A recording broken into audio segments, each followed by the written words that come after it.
আসসালামু আলাইকুম। Technique easy এডুকেশনের পক্ষ থেকে নবম দশম শ্রেণীর শিক্ষার্থীদের জানাচ্ছি শুভেচ্ছা। আজকের পর্বে আমরা কিছু নৈবেদ্যিক নিয়ে তোমাদের সাথে আলোচনা করব। দেখো তো কি বলছে, আমরা হাতকে ভাঁজ করতে পারি কারণ কি কারণ আছে। সবার প্রথমে আমাদের দেখতে হবে এই যে হাতটা ভাঁজ করার ক্ষেত্রে উপরে কি আছে, এটা হচ্ছে বাইসেপস, আর নিচে যে পেশিটা আছে এটা হচ্ছে ট্রাইসেপস। উপরেরটা বাইসেপস, নিচেরটা ট্রাইসেপস। আমি তোমাকে একটু চিত্র এঁকে দেখাই। দেখো এই যে আমাদের হাতের পেশিটা ভাঁজ করা, উপরের দিকে এটা হচ্ছে বাইসেপস, নিচের দিকে আছে ট্রাইসেপস, আর মাঝখানে কি থাকতেছে, এখানে হচ্ছে আমার অস্থিটা থাকতেছে। এইখানের অস্থিটার নাম হচ্ছে হিউমেরাস, আর এই জায়গায় দুইটা অস্থি থাকে, একটা আলনা আর একটা রেডিয়াস। তাহলে এই যে আলনা আর রেডিয়াস, এটাকে আমি টেনে কাছে নিয়ে আসবো, তাহলে তো আমার কোনোটা ভাঁজ হবে, তাই না? হাত ভাঁজ করার জন্য আমার কি করা লাগবে, এখানের আলনা আর রেডিয়াসটাকে টেনে কাছে নিয়ে আসা লাগবে।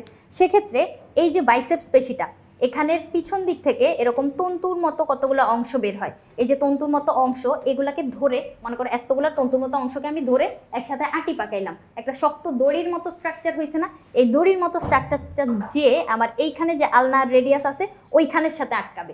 এখন দেখো এই দড়িটা দিয়ে আমি হাতটাকে টেনে নিয়ে আসলাম, তাহলে কি হইলো, বাইসেপস পেশিটা যখন সংকুচিত হয়ে গেল, বাইসেপস যখন সংকুচিত হইলো তখন এখানে আমি হাতটা ভাঁজ করতে পারতেছি। তাহলে বাইসেপস পেশির সংকোচন, যখন বাইসেপস সংকুচিত হবে ট্রাইসেপস কিন্তু তখন প্রসারিত হবে বা শিথিল অবস্থায় থাকবে, এবং হাত যখন আমি খুলতে যাব তখন কিন্তু উল্টা জিনিসটা হবে, কি হবে, বাইসেপস তখন শিথিল থাকবে, ট্রাইসেপস সংকুচিত অবস্থায় থাকবে।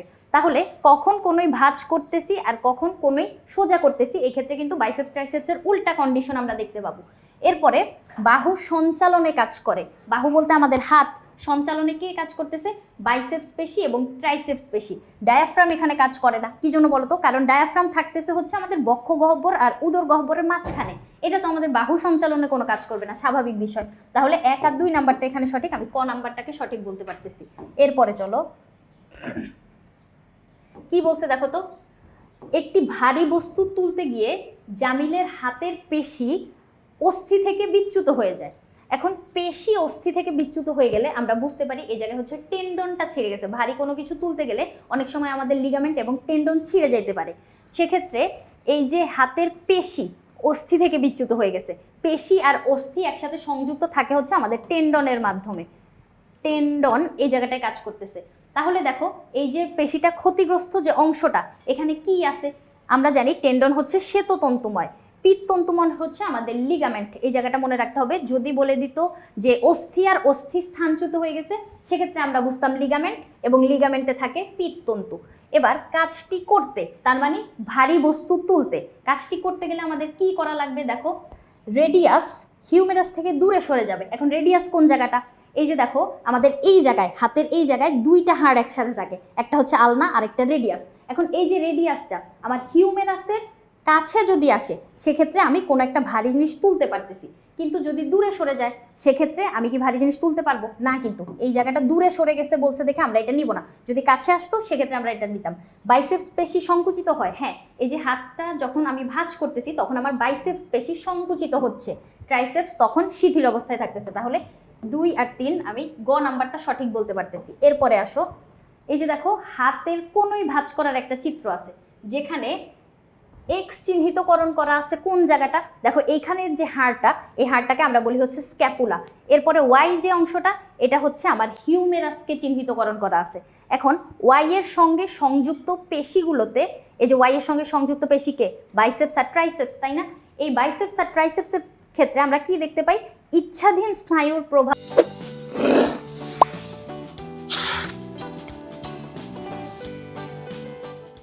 আছে। হ্যাঁ, এই যে দেখো এই হাত কিন্তু আমি নিজের ইচ্ছায় নড়াচড়া করাইতে পারি, তাহলে ইচ্ছাধীন স্নায়ু এখানে আছে, ইচ্ছাধীন পেশিও এখানে আছে, দেহের জন্য শক্তি সঞ্চয় করে। শক্তি সঞ্চয় বলতে তুমি যে কোনো কাজ করার জন্য অবশ্যই প্রথমে শক্তি সঞ্চয় করা লাগবে, এরপরে ওইটা আমরা কাজে রূপান্তর করব। তাহলে শক্তি সঞ্চয়ের কাজটা কিন্তু এই পেশিগুলাই করতেছে।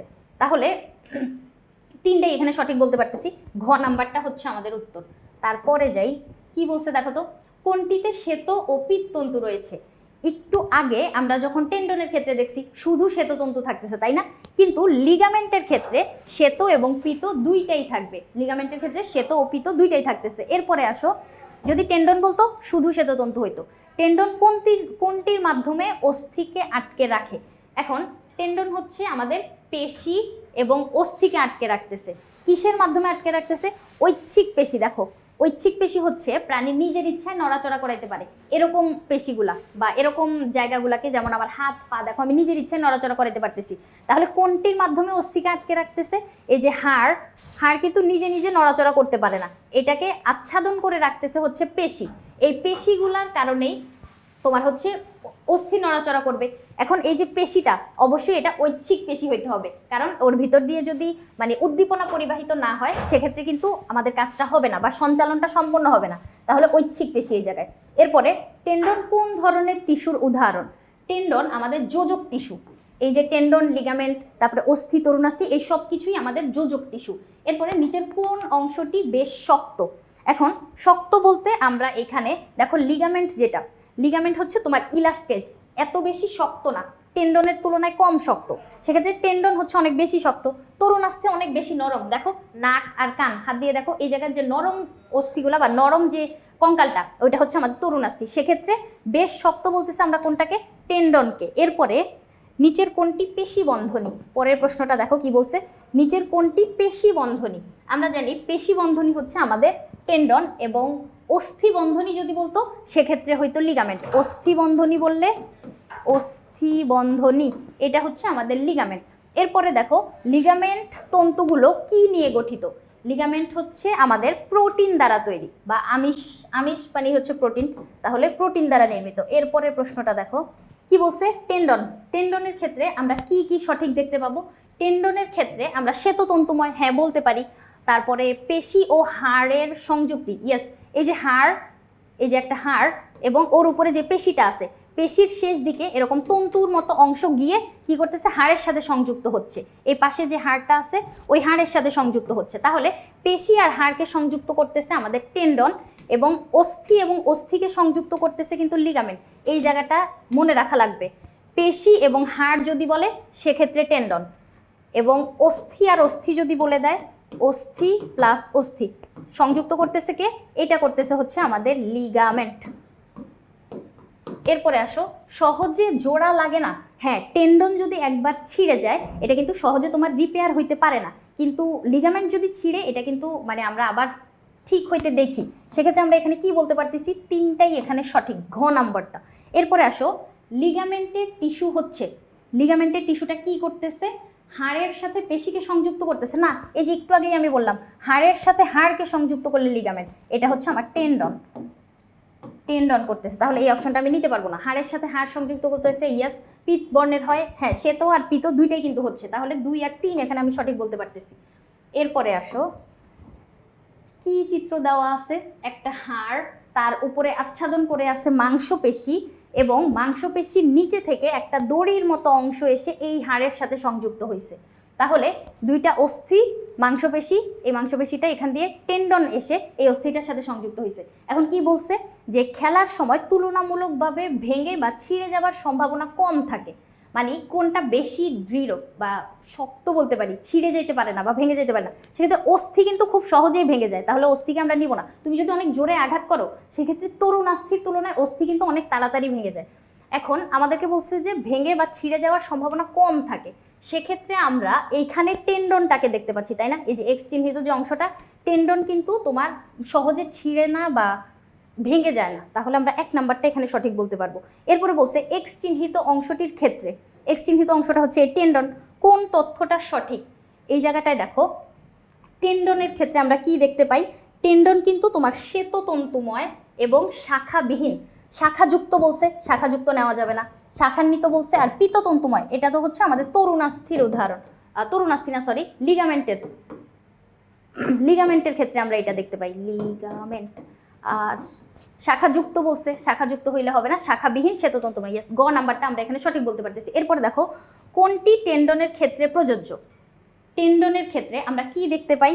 শ্বেততন্তুময় এবং পিততন্তুময় না, পিততন্তুময় তো টেন্ডনের ক্ষেত্রে যাবে না। অস্থিগুলোকে পরস্পর যুক্ত করে, অস্থিকে করে না, পেশি আর অস্থিকে করে, তাহলে অস্থিগুলোকে হইলে হবে না। শাখা প্রশাখা বিশিষ্ট, টেন্ডনে কোনো শাখা প্রশাখা নাই, এই যে একটু আগেই বলছি যে শাখাবিহীন, তাহলে স্থিতিস্থাপকতা কম। হ্যাঁ, লিগামেন্টের তুলনায় এটার স্থিতিস্থাপকতা কিন্তু কম, এটা আমরা বলতে পারতেছি। এই 3টা হচ্ছে আমাদের লিগামেন্টের জন্য, এই 3টা হচ্ছে লিগামেন্টের জন্য। এরপরে লিগামেন্ট হচ্ছে পীততন্তু দিয়ে গঠিত। ইয়েস, পীততন্তু দিয়ে গঠিত। এটা কি শাখা প্রশাখা যুক্ত? হ্যাঁ, শাখা প্রশাখা এটাতে থাকে। গুচ্ছাকার? না, এর কোষগুলো গুচ্ছাকার না। গুচ্ছাকার হচ্ছে আমাদের টেন্ডন, ওই যে এক গুচ্ছে থেকে দড়ির মতো স্ট্রাকচার তৈরি করে। তাহলে 1 আর 3 নাম্বারটা এখানে আমরা সঠিক বলতে পারতেছি। তাহলে খ নাম্বারটা। আশা করি তোমাদেরকে এমসিকিউগুলো বুঝাইতে পারছি। পরবর্তী পর্ব দেখার আমন্ত্রণ রইল। ধন্যবাদ সবাইকে।